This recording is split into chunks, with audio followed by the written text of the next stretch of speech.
Bum, bum, bum, bum, bum, bum, bum, bum, bum, bum, bum. Hello, everybody. It's time for Coffee with Scott Adams. It's your place to get your dopamine hit, and it comes with caffeine this time. Caffeine, dopamine. It's like a marriage made in heaven. It's like chocolate and peanut butter. It's like any two things put together. And you came to the right place for it. Today is going to be a great day. In fact, it's part of a great age. I think the golden age might be here. Oh, sure, we'll have some problems, but we'll work through them. We'll talk about how great things are when everybody gets here. But first, let us lift our glass, our cup, or mug. Could be a stein, chalice, tankard, vessel. Could be a thermos, might be a flask. Fill it with your favorite liquid. I like coffee. And join me now for the unparalleled pleasure of the simultaneous sip.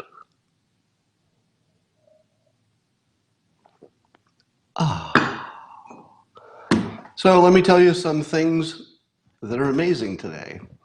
If you check the headlines, you'll think you are in reverso world, where everything's backwards.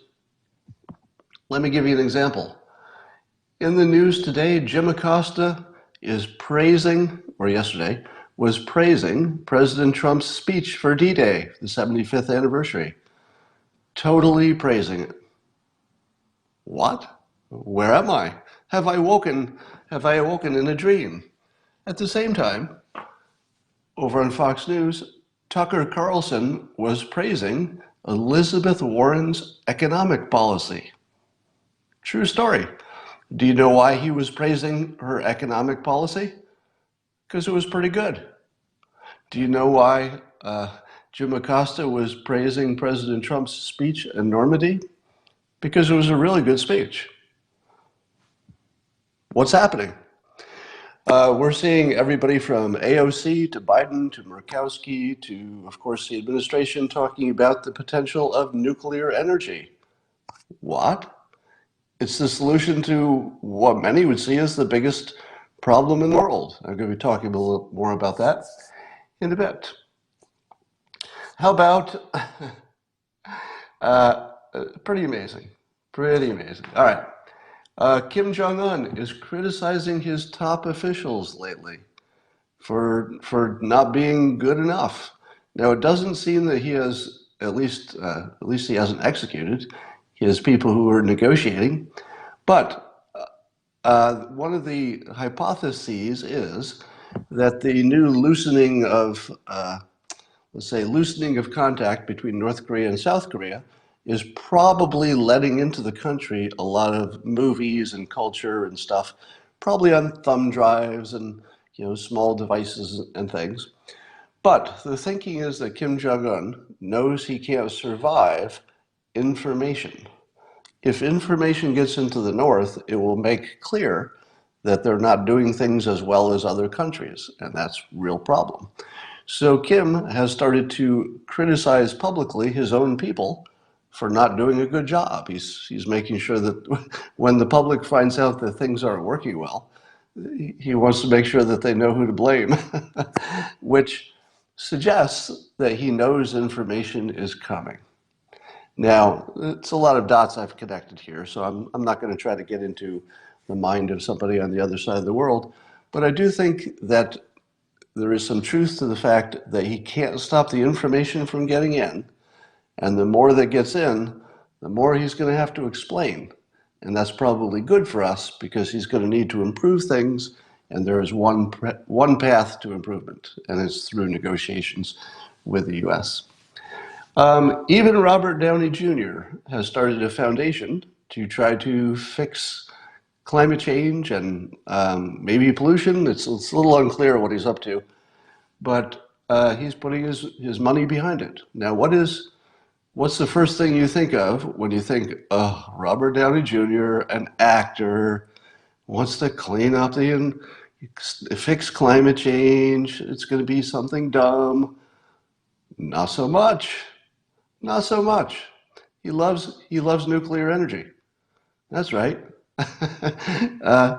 Robert Downey Jr. is pro-nuclear energy. but he's also pro nanotechnology and robots and other stuff, and he's putting his money behind it. To which I say, how about that? How about that? There's something I can respect. So when you see a world in which Jim Acosta is praising the president for being so polite and so well spoken, and you're seeing people on both sides say nuclear energy is great, you're seeing a Hollywood actor do something that's clearly good. Now, who knows if it produces some breakthrough? But if you're not trying to get a breakthrough, you're not going to get one. So pretty basic stuff. All right, what else we got going on? So I was reading about Russian collusion in. Oh, wait a minute. No, I wasn't. I looked at the news today, and there's nothing about Russian collusion. There is a little thing about Pelosi wanting to see Trump in prison. What do we know about that story?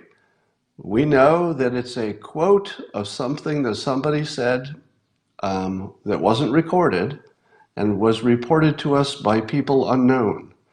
What is the reliability of an unknown source repeating what somebody said in a meeting? Reliability? Zero. Zero.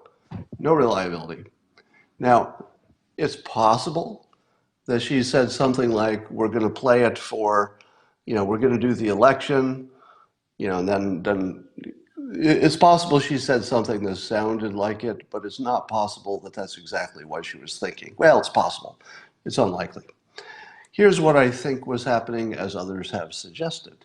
She's trying to find some way to find a middle path between two groups that don't really have a middle. One doesn't want to impeach, one only wants to impeach. So how do you find a middle between these two opposites? Well, it seems the way she's doing it is she's going to say, hey, the thing that's even better than impeachment is to vote him out of office and then put him in jail.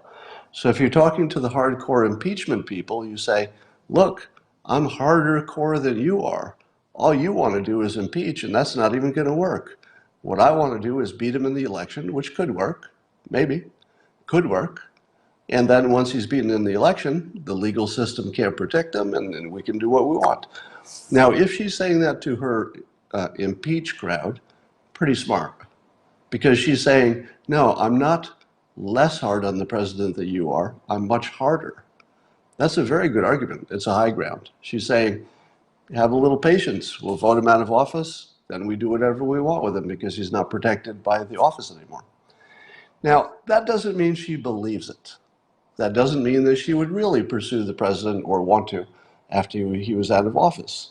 What it does mean is it's a good way to control the people who are on the fringe. While at the same time, the people who don't want to impeach can hear her say, hey, let's not impeach, let's just try to beat him in the election, and that's exactly what they think. You can worry about that separate question of whether there's some legal thing sometime in the future. You don't have to worry about that. It's a separate question. So, did Pelosi say something like, we don't need to impeach him, we'll beat him in the election, and then, I want to see him in jail? She might have said something approximately like that, but I wouldn't take that too seriously. That sounds like managing her base. But the more important, larger thing to keep in mind is that it's hearsay. It's somebody that you don't know who said something, interpreting what somebody said in a meeting, probably untrue. Let me correct something that, let me correct a fact from prior conversations here and on Twitter. You may know Joe Concha, who I mentioned. He tweeted something from The Hill, and the Hill article said that the president was praising white nationalists at Charlottesville, which is not true. So I had some criticisms about promoting that fake news, but I want to correct, it is not Joe Concha who said the fake news. He tweeted a story written by somebody else that had a line in there that said that the president was praising white nationalists. Now, I do have a question why it was tweeted, but I do not put any responsibility on nor should you, on Joe Concha for writing the article. It wasn't his article. And I don't know what he thought about that particular line in it, but just want to correct the record. If you thought that Joe Concha believed the president was praising white nationalists, there's no evidence that he believes that. In fact, he has apparently said the opposite in public a number of times. So I want to correct that, just for accuracy. There's a story out of Japan. There's apparently some kind of a movement in Japan, a big national, a lot of people have signed a petition to make high heels no longer required / desirable for working women in Japan. So the idea is that women in Japan are saying, hey, don't make us wear high heels at work. And I have to admit, do this experiment. Mentally, bring yourself into the future 50 years mentally, right? So just go, imagine 50 years into the future. Do you believe in 50 years there's any chance that women will routinely be wearing high heels at work? Probably the odds of that are 0. I mean, maybe, but I would say in 50 years, the odds that women routinely wear high heels at work is probably 0, right? For all the obvious right reasons. Now, when you do that experiment where you put yourself 50 years in the future and then you look back and you look at this age, you look at 2019, doesn't it feel weird that women wear high heels? Doesn't it feel like wrong on every level? I mean, high heels literally are sexualizing women. The reason you wear heels is because they're flattering to your legs. And the reason you do that is because that's one of the signals for, sexual attractiveness. Now, why in the world is that a work requirement? It's a work requirement to make your legs look good at work? Think about how that's going to look to us in the future. In the future, we're going to look back to that and say, I can't believe that seemed okay. Like, how was it that we were in the Me Too era and everything else, and everybody was just okay with that? Now, let me say, I want to give you my personal opinion. I'm a guy. Do I like seeing women in heels? Yes, of course I do. Do I think that women in heels are more attractive? Well, it depends, right? Depends on the woman, blah, blah, blah. But yes, absolutely. Do I think they make women look sexier? Of course, a lot. But do I think women should have to wear them for work? For work? Are you freaking kidding me? That's still a thing? Like, doesn't it already feel like it feels like it's a bit of the past that followed us and we didn't notice? Sometimes you step on the toilet paper and it's stuck to your shoe. And you walk out of the restaurant or whatever, and you've got that long string of toilet paper stuck to your shoe. If the high heels thing feels like that. It feels like society has walked way past the point where having women wear sex objects to work could make any sense at all. And yet there it is. It's like the toilet paper stuck to the shoe. At the same time, I love high heels. So I will feel bad when they go away, but they're going away. All right. I'll feel good for women, though. For women, it's going to be terrific, I would think. Now, there is one reason for heels that makes sense, which is it adds height. And height actually is pretty correlated with success and with confidence and all that. So if women want to wear them because of height, that's not a bad reason. That would at least have scientific backing, but I think the trade-off's pretty bad. All right.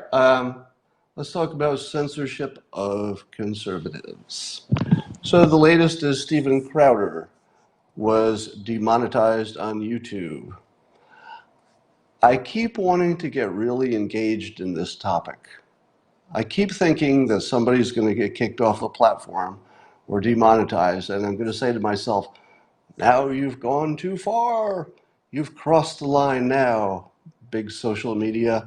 This one was way over the line. And I keep waiting for the story. And I think, oh, here's one, Steven Crowder. Because I've been on his show, and there was nothing, when I was on his show, there was nothing that sounded even vaguely like it'd be a problem. I've watched many clips of his show, and I've never seen anything on a clip that looked even vaguely like a problem to me. So I thought to myself, here's the one, Steven Crowder. You can't possibly think that he and his show should be demonetized. I'm going to go deep this time. And then I look at the clips that got him kicked off. And unfortunately, it's really anti-gay, ugly stuff. Now, he's doing it jokingly and in the context of humor, but the humor is at the expense of gay people in general. Now, what am I supposed to do with that? How am I supposed to take his side? Seriously, this is like a freaking trap. I feel like the left have this perfect trap where they can go after people who have a video record of saying something that's clearly beyond the terms of agreement or the terms of service. And then what am I supposed to do? Am I supposed to argue that they shouldn't have guidelines? Am I supposed to side with the person who said things that I disavow about? And keep in mind, I did watch it, and I do know that he was talking about a specific journalist. The specific journalist he was talking about is one of the worst people I've ever seen in my life. So the person that Crowder was going after, and who ultimately, I guess, was behind getting him demonetized, the person from Vox, I'm not even going to say his name because he's just a horrible, horrible human being. But none of that has to do with being gay. I don't think that comes into anything, right? There was nothing along those lines, nothing on the topic that had anything to do with anything. So somebody's saying he was using that guy's own words. It doesn't work that way. You can say things about yourself that other people can't say about yourself. So here's the thing. I want to defend Steven Crowder. I want to defend his right to say things that other people find offensive, just sort of as a general free speech thing without, I don't want to endorse anything he said. I just want to say that he should be able to say what he said. But here's the thing.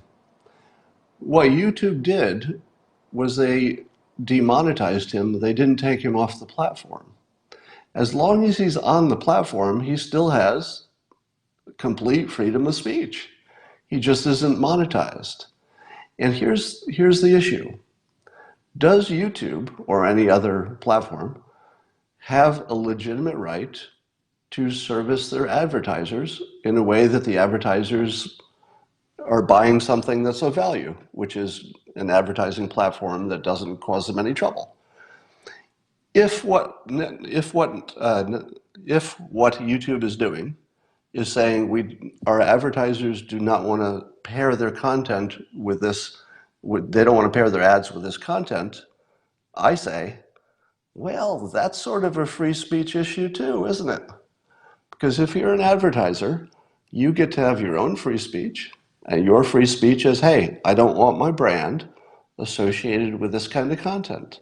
Why can't the advertiser have that right? Of course they can. If you have the right to associate, you also have the right to not associate. You have the right to not pair your content with somebody else's in a commercial platform voluntary way. Of course you do. So when YouTube says this content we don't monetize because our advertisers would not like it, and they're buying a service, and that's not the service they're buying, I've got a big problem criticizing that. Because if you criticize that, I mean, you're criticizing a pretty basic part of capitalism, a pretty basic part of free speech. So where I am on all of this stuff is that you should all diversify.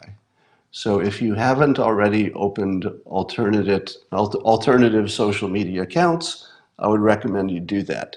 That doesn't mean quitting the traditional ones that have all the traffic and you've got all the energy over there.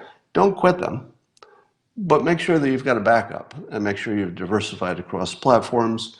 It is the best you can do, and at the same time, um, and by the way, for those of you who would get angry at me because I'm not going to risk it all to defend Steven Crowder or any other individual who gets banned, you have to think about this a little bit more strategically.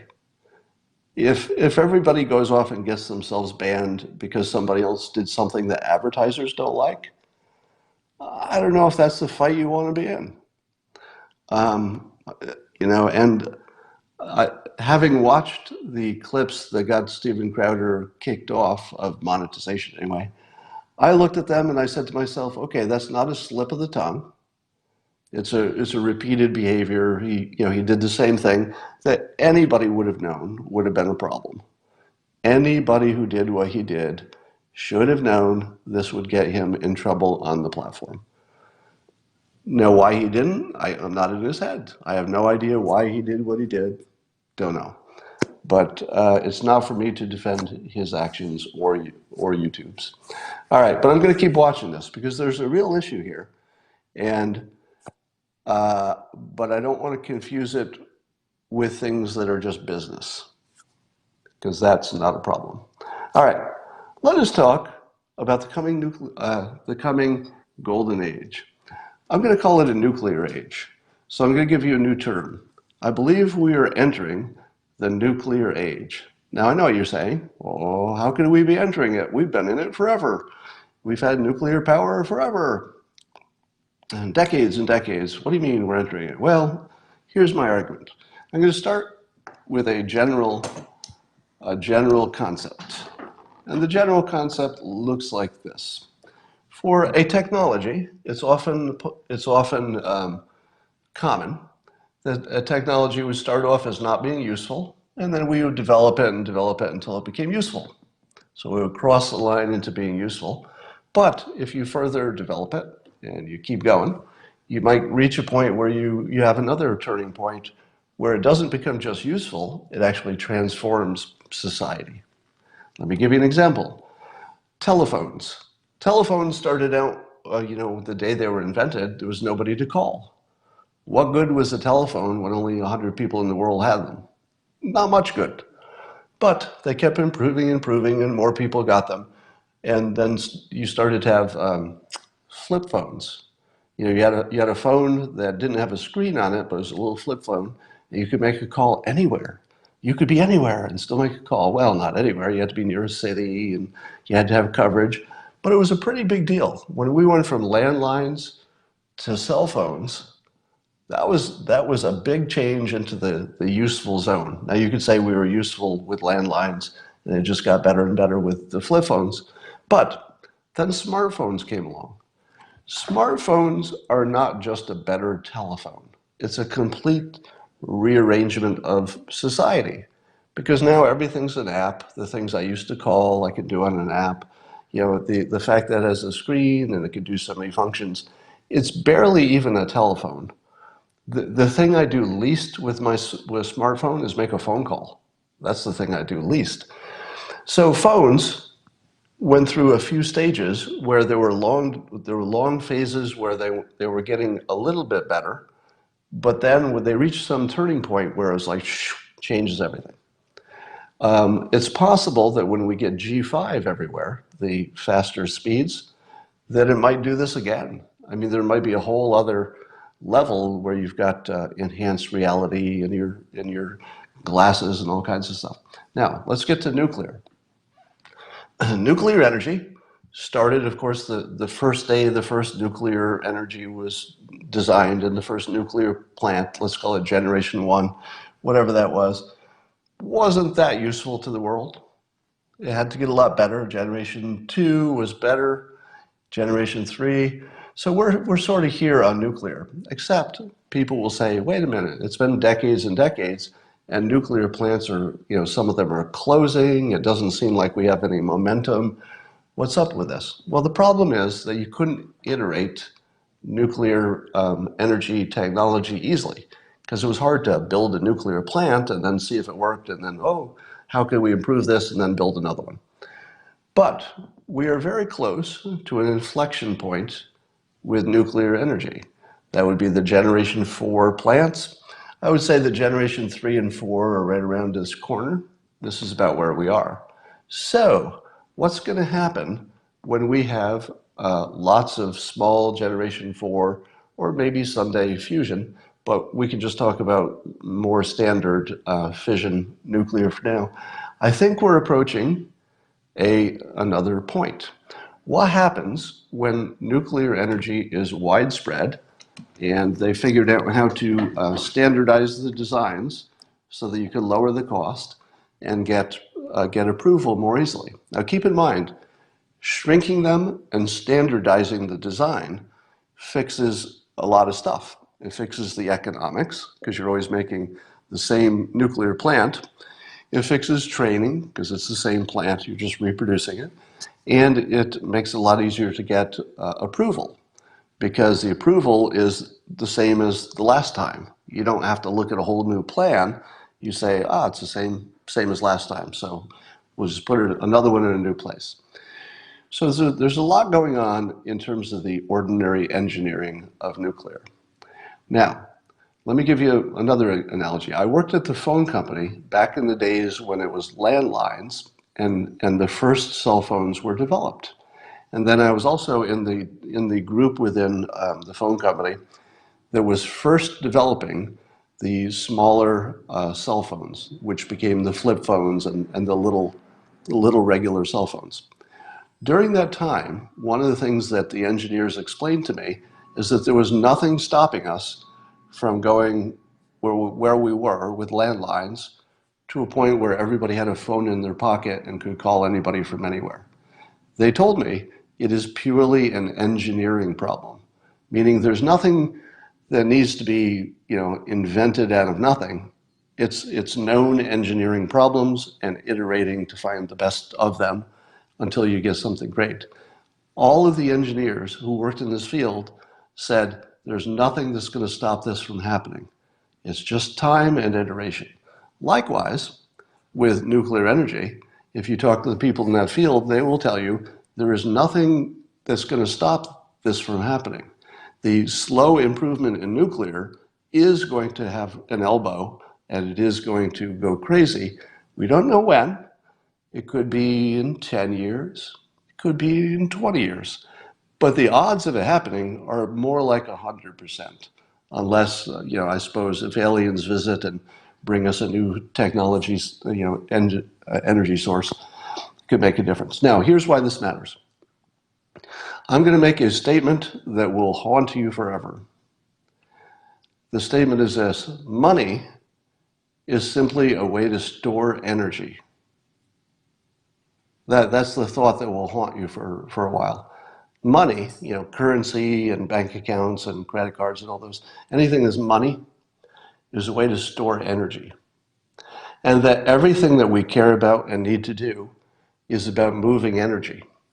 Everything you build is focusing energy somewhere. Everything you move is energy. Everything you do requires energy. The world is energy that's being rearranged and moved and focused. That's what it is.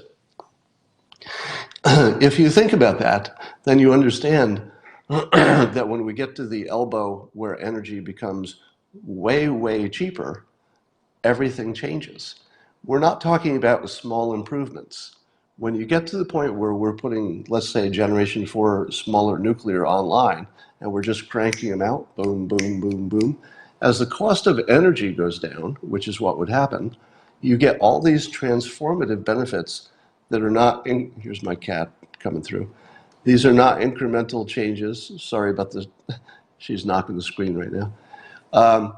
You don't get incremental changes. Let me give you some examples. The reason that we don't like to grow food indoors is because you have to use a lot of energy. It takes energy to move the water there. It takes energy for the lights, and that's actually a lot of energy to artificially light it. You need energy for desalinization, depending on where you are. And if you were shipping food, you need energy for that. So growing food is sort of an energy problem. Not 100%, but very much an energy problem. If you have cheap energy, you have cheap food, you've got desalinization, you've got water everywhere, you've got heating and cooling is cheaper, so you don't have to worry about staying warm or staying cool. You've got irrigation because that requires energy, and even construction. Every component that goes into building your house, from the bricks to the walls to everything, required a lot of energy expense to create it in the first place. You know, to dig it out of the ground, to manufacture it, to create it, to ship it to your place, to put it into the construction. All energy. You take energy out of the equation, or you take it down from what it costs now to 10% of what it costs now, let's say in best case scenario, suddenly you don't just have a slightly better gas bill or energy bill. I'm not talking about, hey, my electrical costs went down, or hey, isn't it great that some extra people in a third world country got electricity? It's way bigger than that. That we're talking about making it basically cheap enough for somebody who doesn't have a job in one state to simply get in a self-driving car and drive to the other part of the country fairly cheaply, because the energy costs would be approaching zero. So here's the big picture. In the future, it will be impossible to simply tax our way to a fair and just society, because there won't be enough people making money to tax them so heavily that you wouldn't crush capitalism in the service of trying to provide for the poor. So taxation under the current set of variables can't get us there.